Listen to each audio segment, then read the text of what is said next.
원래는 고등학생들을 지도를 했었는데 이제 고등학생들은 바로 코앞이잖아요, 수능이. 그래서 시간이 없어요. 그리고 영어만 할 시간도 없어요. 근데 저는 영어 선생님이어가지고 영어 성적은 올려줄 수 있는데 영어로만 대학을 갈 수는 없는 거예요. 그래서 그게 너무 안타까웠어요. 저는 지금 어쨌든 결과적으로 저는 지금 초등교육을 하고 있는데 어릴 때부터 영어 공부를 암기, 시험으로 아이들이 받아들이면 이제 고학년 돼서 공부를 안 하겠다고 해요. 그러니까 영어는 사실 회화잖아요. 우리 고등학교 3학년 때까지 영어 공부 다 했는데 사실 스피킹 제대로 되시는 분들 한국에 많지 않은 거 다 아시죠? 우리 아이들도 우리 때랑 똑같은 공부를 아직도 하고 있어요. 고3까지 죽어라고 영어 공부를 했는데 결국 대학교 가서 영어 배우느라고 영어 자격증 따야 돼서 토익 토플 따야 돼서 돈을 다시 쓰는 아이들이 아주 많단 말이에요. 그 시행착오를 안 하려면 초등학교 때 처음 배우는 영어가 암기나 시험이 아니라 자기가 문장을 만드는 법을 배우면서 그렇게 하나하나 문장 구조를 배워가는 걸로 해야 돼서 여기서 많이 틀려야 돼요. 그거 불안해하시면 안 된다고. 그거 애한테 그대로 가요. 너 이거 왜 이렇게 많이 틀렸어? 그럼 애가 거짓말해요. 안 틀린 척, 맞은 척, 뭐 답지 보고 뺏기고. 틀려야 돼요. 뭐 틀리는지 제가 봐야 되거든요. 전 그래서 계속 틀리라고 해요. 네가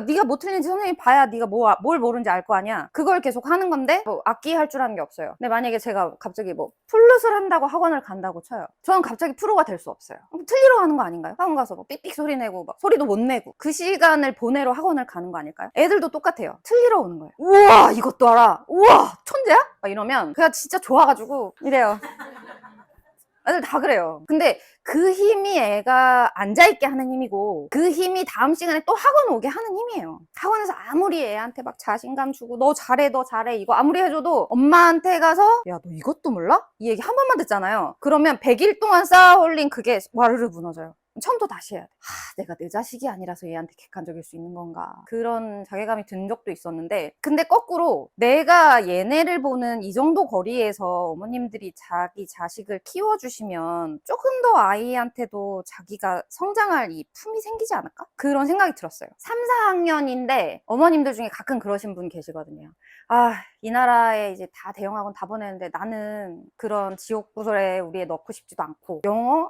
굳이 뭐 영유부터 해야 되나? 아니야. 놀아. 그래서 3, 4학년까지 놀린 어머님들이 가끔 계세요. 그런 애들이 있는데 3학년이 되고 4학년 되니까 주위의 얘기를 듣고 영어학원 가야 되나? 이러고서 이제 레벨 테스트를 보러 다녀. 근데 다 얘를 안 받아주겠대. 얘는 너무 늦게 왔대. 얘는 학원을 다닐 수 있는 수준이 아니래. 할 거면 7살이랑 하세요? 막 이러니까 애도 자존심이 있지. 어떻게 3학년이 7살이랑 하나? 그렇게 해서 처음 시작하는 애들이 있어요. 근데 빨리 늘어요. 왜냐면 걔네가 왜 빨리 느냐면 그래서 그냥 걔는 뛰어놀다가 3학년 4학년이 됐는데 이제 처음 와서 못해도 돼 이제 하자 3학년 4학년 시작하기 딱 좋지 이렇게 해서 하는 애들이 오히려 공부에 대한 반감도 없고 자격지심도 없고 그리고 그때까지 안 해서 사실 자기도 좀 하고 싶 이제 자기도 슬슬 딴 애들 다 영어학원 다니는데 나도 해야 되는 거 아닌가? 좀 그런 생각을 애가 할 때거든요. 그때쯤 되면 그런 애들은 빨리 늘어요. 초등의 공부량을 밀어 넣으시려는 어머님이 제가 보기에는 80%예요. 양이 중요하다고 생각하시는 분들이 많은데 저는 초등 아이들한테 가장 중요한 건 자기 인지라고 생각해요. 제가 책을 써서 책에서 가장 강조한 내용은 5, 6학년이 대입을 결정한다. 저학년 때는 왜 안 시키냐? 이제 자기 인식, 자기 공부에 대한 인식,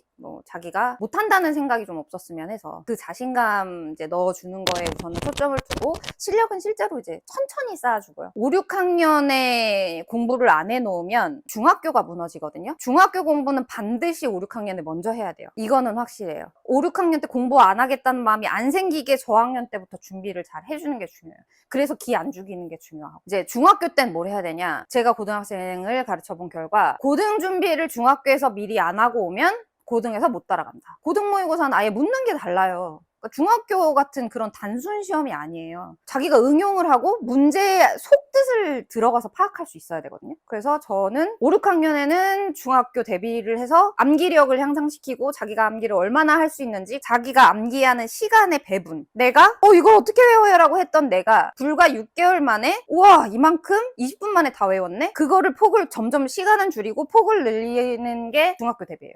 영어는 목적이 아니에요. 영어는 우리가 뭘 하는 사는데 그 중에 하나로 쓸 수 있는 유용한 도구죠. 애들한테도 그 얘기를 계속 해주셔야 돼요. 네가 영어를 공부하는 목적에 대해서 계속 얘기를 해주시고 영어 공부를 시키셔야지. 영어 무조건 잘해야 돼. 왜냐면은 영어를 못한 내가 좀 답답했기 때문에, 내 인생이 조금 영어를 못해서 답답했기 때문에 그걸 애한테 그냥 밀어넣으시면 안 돼요. 애한테 네가 영어를 잘해서 너한테 유용한 게 뭔지에 대해서 자주 설명을 해주셔야 돼요. 영어를 잘해야 될 이유를 주세요. 영어가 목적이 아니에요. 영어 단어 1000개 외우고 10,000개 외우고 우리 중고등학교 내내 영어 단어만 외웠잖아요. 그러면 영어 문장을 말할 수가 없어요. 영어는 단어가 문제가 아니라 자리가 중요해요. 자리. 한국말은 자리가 안 중요해요. 한국어는 조사가 있기 때문에 밥 먹었어 나는 밥 먹었어. 그래도 말이 다 통해요. 조사가 따라다니니까 뭐 주어가 뒤로 가든 앞으로 가든 상관이 없어요. 근데 영어는 자리가 조사예요. 그래서 어느 위치에 들어가는지에 따라 애가 뜻이 달라져. 근데 애들이 그건 모르고 단어만 암기를 해요. 그 단어를 암기해서 어느 자리에 들어가야지 그거를 알아야 영어로 말을 할 수가 있는데, 자리의 중요성을 가르치는 영어 교육은 없어. 제 책을 보신 분은 알겠지만 아주 간단한 문장 11개가 있는 테스트지가 있어요. 단어가 2-3개밖에 없는 문장인데도 시제별로 한국어 어미를 바꿔서 정확하게 해석을 못해. 시제 개념도 없는 거고 어려운 책만 막 읽은 거예요. 글밥 많은 거. 근데 그거를 제가 책에서도 그거 하면 안 된다고 써놓는 게 왜냐면, 고등학생들 가르치면 수능 질문을 다 징검다리 해석을 해요. 수능 질문이 이만큼이잖아요. 그러면 내가 아는 단어를 이제 눈으로 찾아. 그러면 이렇게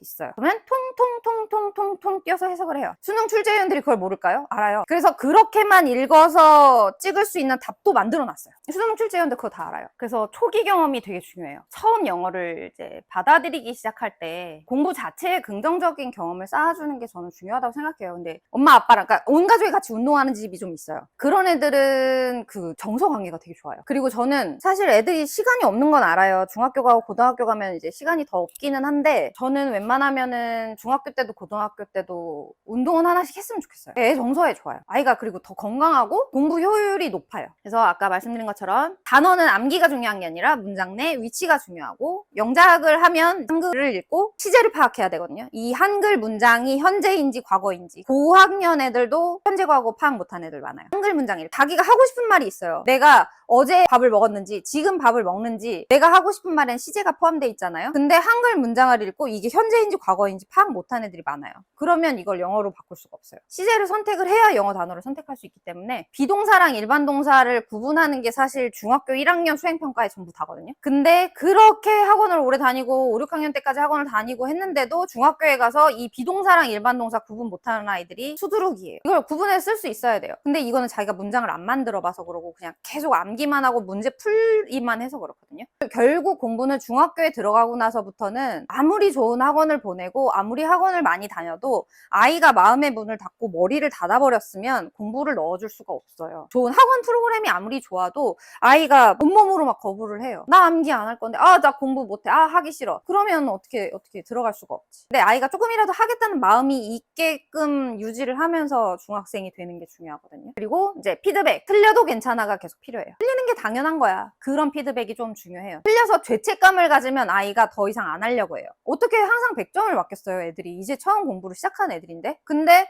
맨날 100점 맞겠다는 그 중압감이 있어. 그러면 하기가 싫대. 왜냐면 100점 못 맞을 것 같으니까. 엄마한테 혼날 것 같으니까 이제 안 하겠다는 거죠. 격려와 피드백이 이제 중고등학교의 그 공부 그릇을 만든다고 보시면 돼요. 그래서 영어 학습은 짧은 기간에 성과가 나는 게 아니라 그냥 꾸준히 아이가 이렇게 천천히 성장해가는 과정이고, 자기가 마음을 열고 자기가 조금 한번 트일 때가 있어요. 우리 그런 얘기 하잖아요. 영어는 공부 이렇게 가다가 팍 오르고 또 팍 오르고 이렇게 되는 거 있다고. 영어를 공부를 이렇게 하다가 갑자기 팍 올랐는데 그 시기에 가족 휴가를 갔어요. 그래서 한 2주 정도 학원을 안 나왔어요, 애들이. 그 집에 애들이 이제 몇 명이 남매가 같이 다니는데, 이렇게 가다가 안 늘다가 팍 늘었는데 그 순간에 2주 휴가를 갔다 오고 났더니 애가 다시 여기가 됐더라고요. 그래서 이거 다시 올리는데 또 시간이 다시 걸렸어요. 근데 그 이듬해 돼서 또 이제 이번 휴가를 또 간대. 그래서 걱정이 좀 됐어요.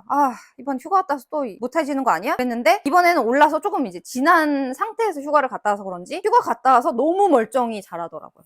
그 는 상태로. 막 늘었을 때 공부 끊어버리면 다시 떨어지는 수도 생기고, 근데 이게 어느 정도 안정이 됐을 때는 쉬어도 이게 내려가지 않더라. 단기 목표랑 장기 목표, 애들은 이거 못 세우거든요. 애들은 코앞에 것밖에 못 봐요. 코앞에라도 보는 애가 있으면 다행이죠. 앞에 걸 잘 안 보려고 하기 때문에 이런 목표는 사실 옆에 있는 어른들이 세워줘야 돼요. 왜냐면 우리가 살아봤으니까. 그 대신 잔소리가 아니라 그냥 속으로 생각하는 거죠. 아, 이제 얘는 고등학교 때까지 이런 플랜으로 가야 되니까 여기서는 이 정도면 되겠다. 그래서 여기에서 할 바운더리를 이제 적당히 정해주면 좋죠. 국어 학습을 안 해놓고 영어만 했을 때 영어가 안 느는 순간이 와요. 이제 영어도 하다 보면 이제 절 파트가 들어가야 돼요. 아까 말씀드렸듯이 기본 문장만 막 계속해요. 주어 동사 목적어 주어 동사 막 이렇게 단순한 문장만 있는 문장만 계속 하다가 애가 어느 정도 영어가 늘면은 뒤에 왼절이 붙는다던가 대절이 붙는다던가 이제 이런 문장이 가야 되거든요. 근데 그걸 한글 문장을 먼저 읽어야 돼요. 저기 노란 옷을 입은 남자가 나의 아빠야. 그럼 한글에서 구문을 먼저 끊어야 되잖아요. 근데 국어 실력이 안 돼. 구문을 못 끊어. 어디서 끊어야 되는지 애가 감을 못 잡아. 그럼 그때 영어가 멈춰요. 영어 열심히 늘려놨는데 절에 갈 수가 없어. 왜냐면 국어 구문을 모르니까. 그래서 국어 학습이 선행이 되는 게 훨씬 더 좋아요. 그러면 영어가 안 멈추고